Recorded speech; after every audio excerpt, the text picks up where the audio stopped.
Shatavari is known for its benefits with female reproductive health, digestion. It's even an adaptogen that helps with stress relief. Come on over and learn some more with me.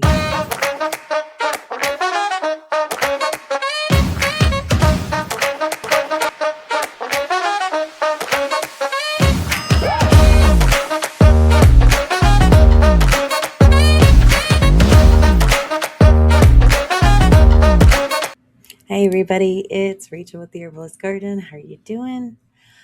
I'm just going to start out with my disclaimer. I'm an herbalist. I am not a doctor.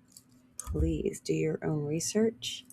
I think it's extremely important. I can highlight things for you, but I cannot go into the nitty-gritty because I'm trying to keep these at 30 minutes because we lose interest. This is the scrolling generations. Or I mean, even if you're not in the scrolling generation, it's still something we do. It's super rare that I find even like any adult that isn't attached to their phone constantly. But I got my notes over here on the screen, and it keeps me on task. Tangent queen here. Anyways, we're going to talk about Shatavari, and that is Asparagus racemosus. Asparagus racemosus, that is the scientific name. It is a climbing vine in the asparagus family, native to the Himalayas and parts of India. Often referred to as the queen of herbs. It's a species of asparagus plant that grows in India, Nepal, and Sri Lanka. So the name Shatavari translates to one who possesses 100 husbands. Okay. It highlights its traditional use for female reproductive tonic. It also has been translated as cure of 100 diseases or having 100 roots. We'll go with those. I like that one better. So it is really good for hormonal balance, strengthens the uterus, and so it's tonifying. It'll actually strengthen uterine lining, helps to increase the possibility of conception, and prevents miscarriages. It can regulate menstruation, being it's a pitta shamak in nature and a good source of anti-inflammatory and cooling properties. Shatavari helps to regulate irregular menstrual cycles. It can also be used to manage heavy bleeding, cramps, bloating, and mood swings. There's more that it does too. It works for it supports postpartum recovery. It helps you regain your energy and vitality after giving birth. It also is a natural remedy to increase breast milk production. It also helps with menopause symptoms, such as like hot flashes, night sweats, vaginal dryness, and nourishing and moisturizing to all the mucous membranes. It has antioxidants. So we talk about this every single week. An antioxidant helps prevent free radical cell damage. Okay. So we also know that every plant, there's always the what ifs in there, or the slight exceptions, but every plant has antioxidant properties. Every fruit, every vegetable, every herb, every plant, everything that grows out of the ground, yeah, has antioxidant properties. We're not supposed to be eating junk food. We're not supposed to be eating processed food. We're not even supposed to be eating a lot of sugar, although we can have it in moderation. According to a 2004 study, a new antioxidant called rasmaforin was identified within shatavari root. Also, two more antioxidants known as asparagus.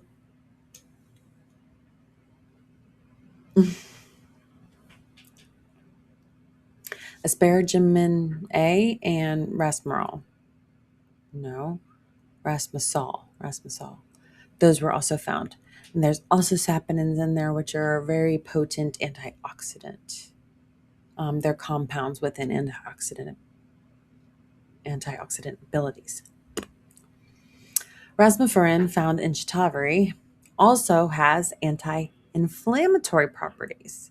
According to the book Medicinal Cookery: How You Can Benefit from Nature's Pharmacy, rasmussen acts similarly in the body as prescription anti-inflammatory drugs known as COX-2 inhibitors, the type of drugs that are thought to reduce inflammation without serious digestive issues because pharmaceuticals wreck your gut health.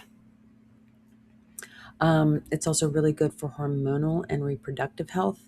And this is not just for female, by the way. It is very particular to females because we think of hormones as being more of a female thing. But I'm sorry, men, you've got plenty of hormones and they still need help too. And studies need to be done more on that. It's funny how they do so much research on female reproductive, but they know nothing. And yet they don't do enough on males, but they know more. I don't know. Whatever. You probably know even more than I do with that stuff, but we'll get there. So it's best known for its ability to support female reproductive health. It helps regulate menstrual cycles, alleviate PMS symptoms, and enhances fertility. Some research suggests it may help balance hormones and promote healthy cervical mucus. And it also enhances fertility and strength. Shatavari root benefits both men and women who are dealing with infertility issues. Firstly, it is helpful for hormone regulation, which is a crucial aspect of reproductive health. It also ensures smooth ovulation and creates a favorable environment for a fertilized egg to implant. In men, its intake improves sperm quality, quantity, and overall health. Lastly, it also helps regain lost libido, energy, vitality, and physical strength. The estrogenic words actions make it a very good option for perimenopause too. So, other actions, it also can help relieve a cough. According to a 2000 study on mice, shatavari root juice is a natural cough remedy in West Bengal, India. Researchers evaluated its cough relieving abilities in coughing mice. They found that shatavari root extract stopped the cough as well as the prescription cough medicine, codeine phosphate. I can't have codeine. So, it's a demulcent, which is a soothing it means it's soothing properties. So it does relieve coughing and it relieves any sort of respiratory problems. We're going to get into that a little bit more.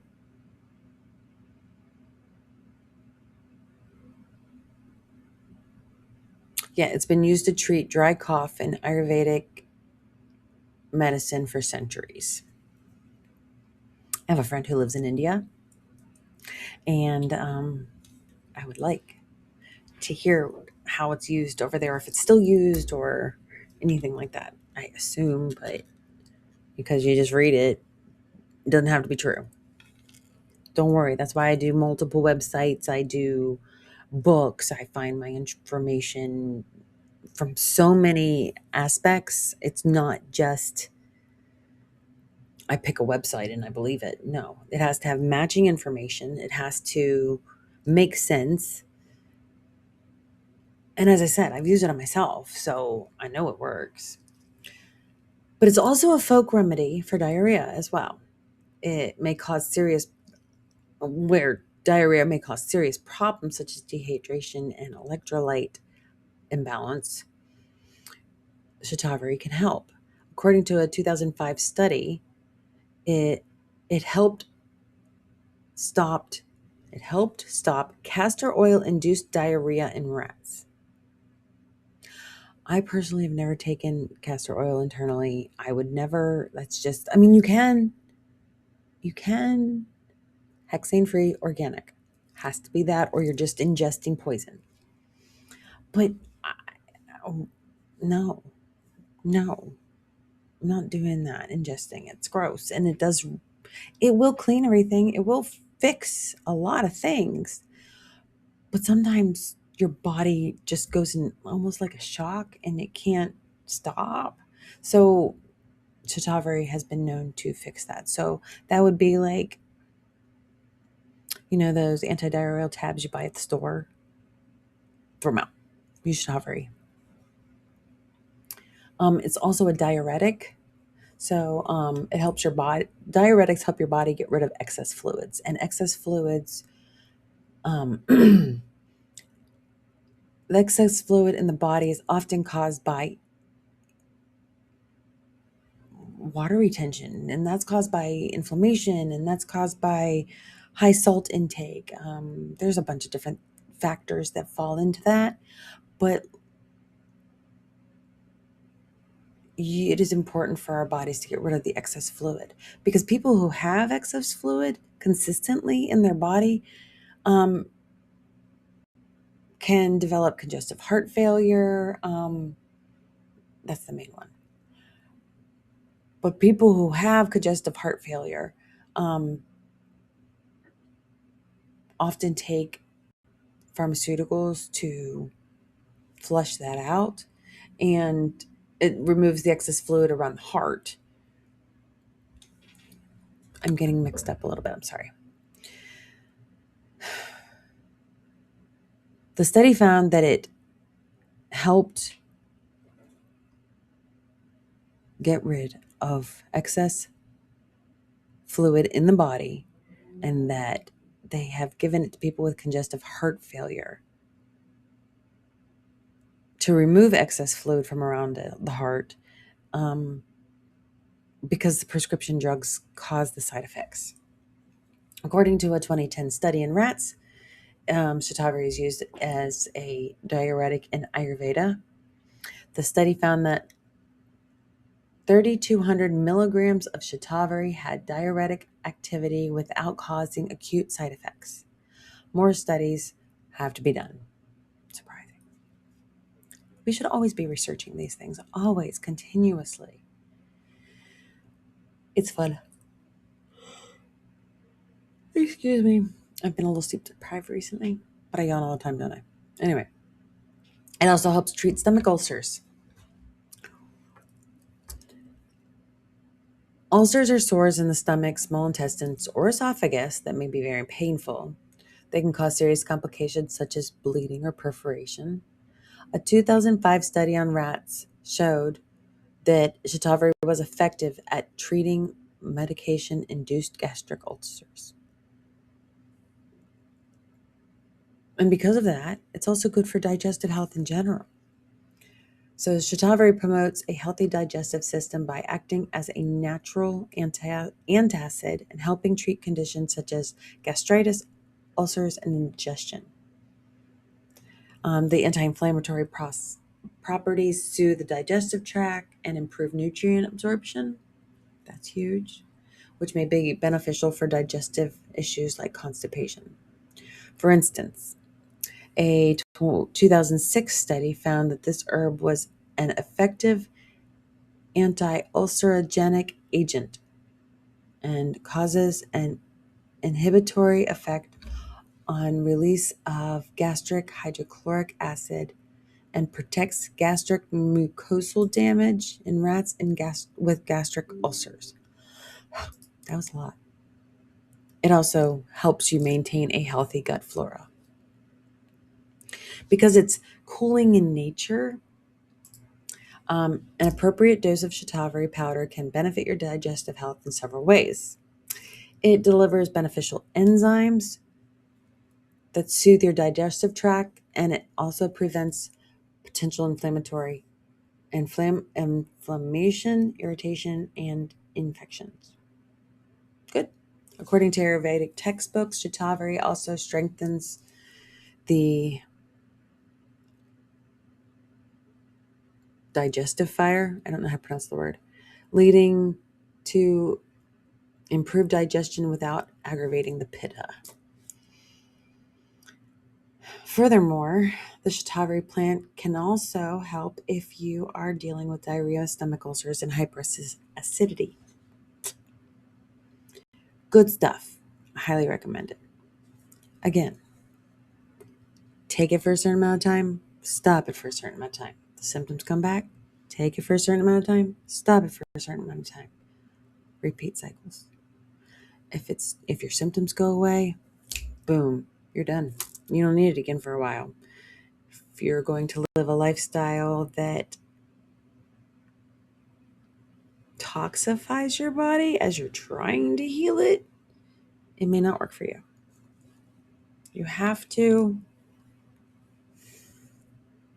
you do what you want to do.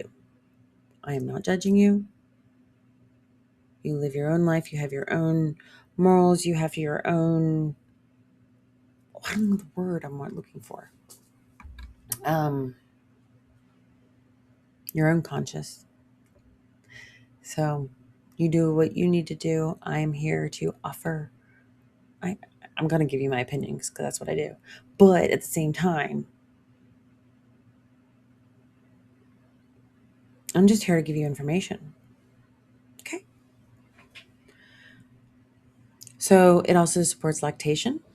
For nursing mothers, this herb can enhance milk production as it is often recommended as a galactagogue, helping increase both the quantity and quality of the breast milk. A 2022 double-blind prospective randomized controlled clinical study examined postpartum use of Shatavari product for breast milk output. In total, 78 women were assigned to the group taking a bar containing the herb or a placebo bar. And it was found that the majority of the women benefited from it. They didn't give a number. Oh, I wanted to remind you that all the links to every information that I find, so if you want to go and further look into what I am talking about, the links are in the description below. Cool. Forgot to mention that. It boosts your immune system because the antioxidants boost your immune system. We don't really need to, it's immunomodulating. And that's specifically from the steroidal saponins called shatavarins, and an in vitro studies they have confirmed its immune boosting effects on human peripheral blood lymphocytes. So it also is used to treat kidney stones, hard deposits that are found formed in your kidneys as they pass through your urinary tract. I've heard that they cause excruciating pain. I've never had one. I have no interest in ever having one. I'm sure nobody does. I apologize to all you people who have to deal with that. Most kidney stones are made of oxalates. Oxalates are compounds found in some foods, such as spinach, beets, and French fries, because they're root vegetables.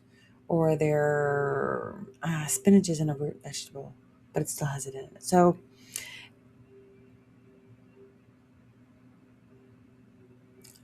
oxalates can be processed well by your body unless you have them in excess. French fries. And there also are things like shatavari, and I think we've talked about multiple other herbs that are good for reducing kidney stones. So get on that. In a 2005 study, the root extract helped prevent the formation of oxalated stones in rats. It also increased magnesium concentration in the urine. Proper levels of magnesium in the body are thought to help prevent the development of crystals in the urine that form into kidney stones. There you go. I am always telling people when they say, I have this problem, start with magnesium glycinate. I take it Well, if I feel there's an issue, I take it every night for about 3 or 4 days, maybe 5. And then I lay off it for a while. And then I just like take it once or twice a week because it helps you sleep too. Snore city. But magnesium, I read one time, where magnesium is at optimal levels, disease cannot exist. Take that into consideration. I have found that to be something that I consider very true. I was trying to think of other ways to say it, but that works. So it also helps maintain blood sugar. Type 2 diabetes is on the rise, and as the need for safer, more effective treatments, according to a 2007 study, Shatavari may help maintain blood sugar levels. It's thought compounds within the herb stimulate insulin production, although they're not sure exactly how. I'm sure I could probably find out how, or at least theories of it, because it's science. It's science. So it also helps support healthy aging. It is actually anti-aging. So I highly recommend it. I mean, it's kind of one of the reasons it helps with perimenopause. It's strengthening, tonifying, immunomodulating. It's antioxidant. All those things are going to be anti-aging. Your health,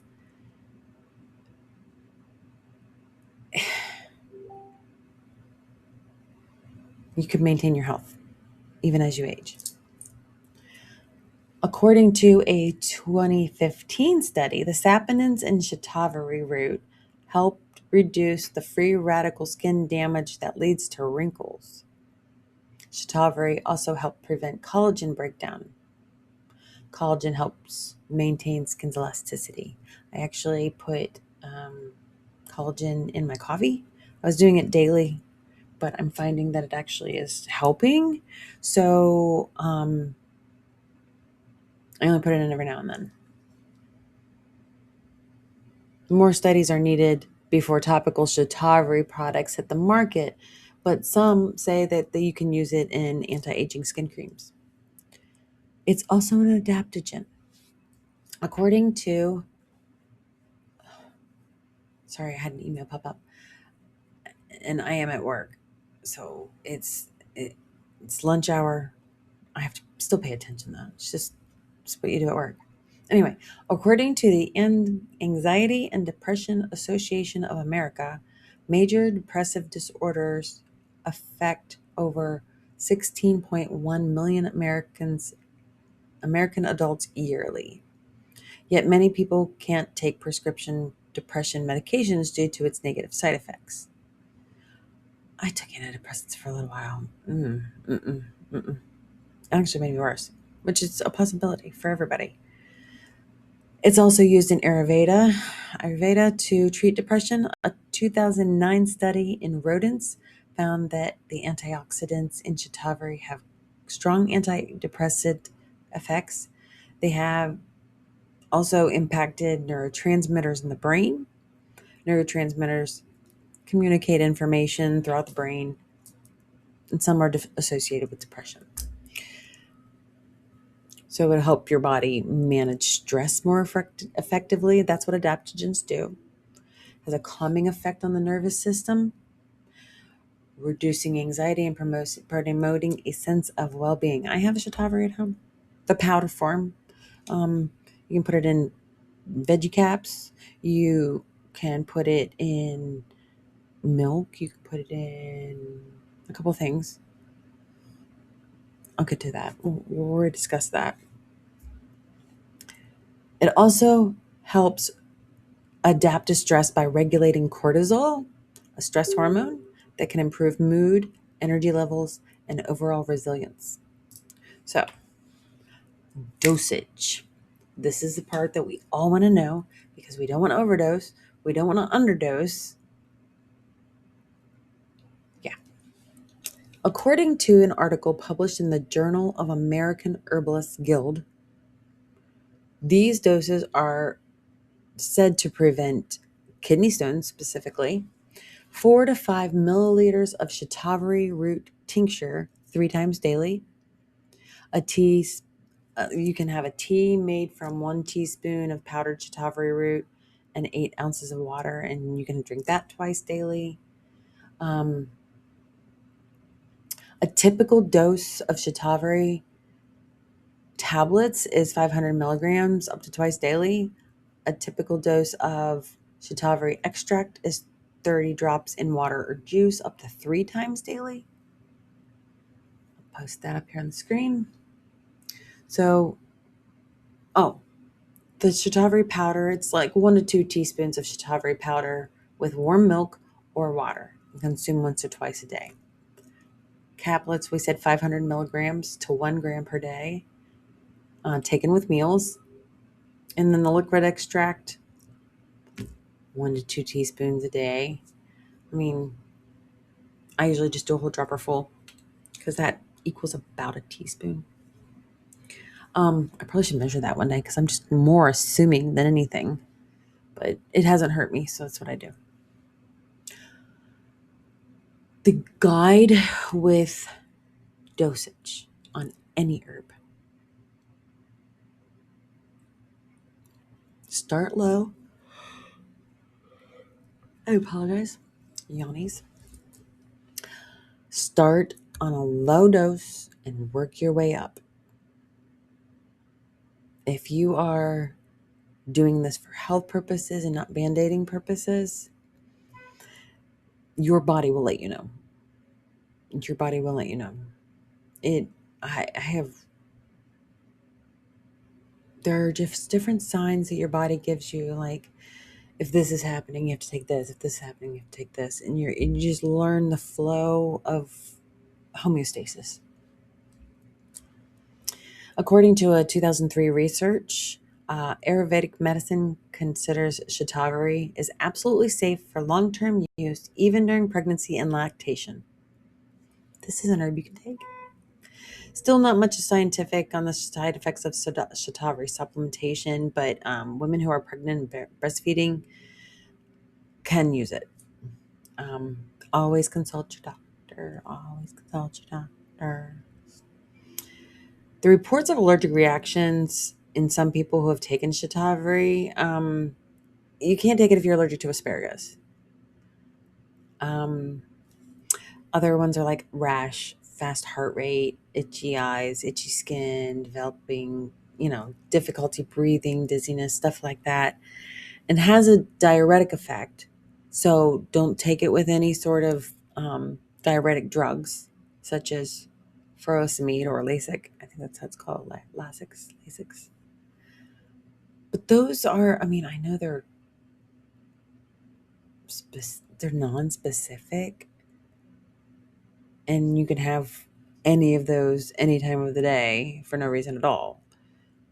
If it's no reason at all, it's probably something you're eating, you're ingesting, you're breathing.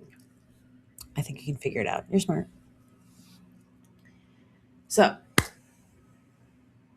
also, it can lower your blood sugar. We talked about that. So you shouldn't take it with other drugs or herbs that lower your blood sugar, unless you want it to do that. But if you're on drugs already that are lowering your blood sugar, you don't want to lower it further. So don't do that.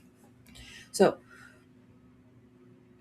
don't take if you're allergic to asparagus or shatavari. If you're dealing with hormone-sensitive problems, such as like uterine fibroids, I would avoid it as well, unless you talk to your doctor and you're monitored very heavily, because we don't want you getting sick. This is about getting healthy. If you're on any kind of medications or health supplements that contradict the consumption, don't take it. Also, it says to avoid it if you're pregnant here, although the other website said that according to the research in 2003, you can take it during pregnancy. Everybody's going to tell you not to take it because they do not want to be responsible for your sickness, your miscarriage, or any sort of illness that you have. So that's why we do our disclaimers. It's an herbalist, not a doctor. my information is solely informational, and it is not something that you should ever blindly accept without your own research. I don't blindly accept anything that I read or hear. It gets mused for quite some time if it sounds a little shady, but I think it's great. I think it's great. I think it's a great plan. I've used it before. I probably should take it again. Um, 'Cause some of those things sounded like might be useful for me. I highly recommend that you do your research so you can find out if you can take it, and let me know what you think. I mean, is there more information that I maybe could have shared that was more important? Is there less information? I don't know. I try to just keep this in about 30 minutes. Um, yeah, there's like 3 links this time. 3. Because all the other websites were extremely redundant. Um, well, to each other, not in general. Anyways, good gracious. Thank you so much for being here. I want to tell you about my Facebook group. Have I told you yet? It is the Herbalist Garden on Facebook, and that's where all of us started. We are at almost 149K. I'm very excited about it. I would like all of you guys to come on over here. Me on Party City over here. We could do lives. We could do experiments. We could make it all science experiment. Have fun. I do have other videos that like show you how to make things from scratch sometimes, or how to tincture, or how to do things. So go check out all the other videos. There's plenty. I've been doing this for a couple years now. And I'm very, very appreciative that you all joined me. Please like and subscribe so that you can see all my content in real time. Thank you for learning with me. I hope you guys have a wonderful day. Thank you very much.